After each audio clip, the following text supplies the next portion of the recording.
Section 1. Common documents a buyer should review. The documents outlined in this video may not be relevant in every transaction, nor is the list exhaustive. The purchase contract.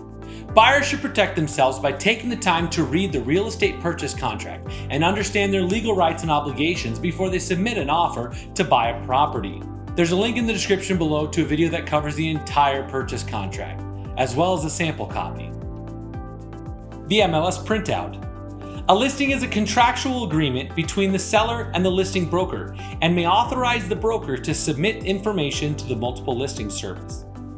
The MLS printout is similar to an advertisement. Neither the listing agreement nor the printout is a part of the purchase contract between buyer and seller. The information in the MLS printout was probably secured from the seller, the builder, or a governmental agency, and could be inaccurate, incomplete, or an approximation. Therefore, the buyer should verify any important information contained in the MLS. The Subdivision Disclosure Report.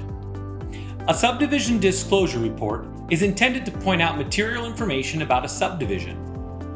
Subdividers, any person who offers for sale or lease 6 or more lots in a subdivision, or who causes land to be divided into a subdivision, are required to give buyers a public report. Read the public report before signing any contract to purchase property in a subdivision.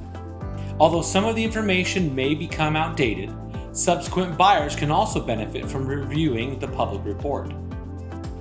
Public reports dating from January 1st, 1997 are available in the Arizona Department of Real Estate website.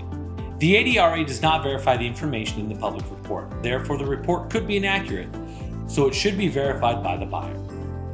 The seller's property disclosure statement, also known as the SPDS. Most sellers provide a SPDS. This document poses a variety of questions for the seller to answer about the property and its condition. The real estate broker is not responsible for verifying the accuracy of the items in the SPDS. Therefore, a buyer should carefully review the SPDS and verify those statements of concern. A seller's disclosure obligation remains even if the buyer and seller agree that no seller property disclosure statement will be provided. Covenants, conditions, and restrictions, also known as the CC&Rs. The CC&Rs are recorded against the property and generally empower a homeowners association to control certain aspects of property use within the development. By purchasing a property in such development, the buyer agrees to be bound by the CC&Rs. The association, the property owners as a whole, and individual property owners can enforce the CC&Rs. It is essential that the buyer review and agree to these restrictions prior to purchasing a property. You might find some of the CC&Rs are very strict. Buyers should consult legal counsel if uncertain of the application of a particular provision in the CC&Rs. Homeowners associations, HOAs. Governing documents in addition to the CC&Rs, HOAs may be governed by articles of incorporation, bylaws, rules, and regulations, and often architectural control standards.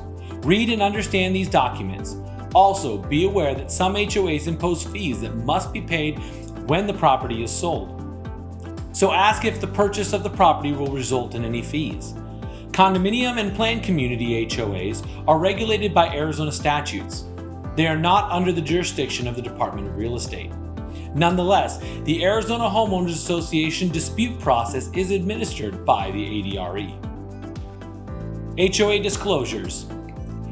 If purchasing a resale home in a condominium or planned community, the seller, if fewer than 50 units in the community, or the HOA, if there are 50 or more units, must provide the buyer with a disclosure containing a variety of information.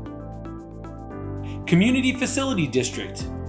The Arizona Community Facility District Act allows for the formation of a Community Facilities District, a CFD, by a municipality or county for the purpose of constructing or acquiring a public infrastructure. It is important when purchasing property to determine whether it falls within the boundaries of a CFD, as this may result in additional tax burden upon the owner. While the presence of a CFD may be noted on a residential SPDS, prospective buyers can further investigate the issue by contacting the treasurer's office or assessor's office for the county in which the property is located.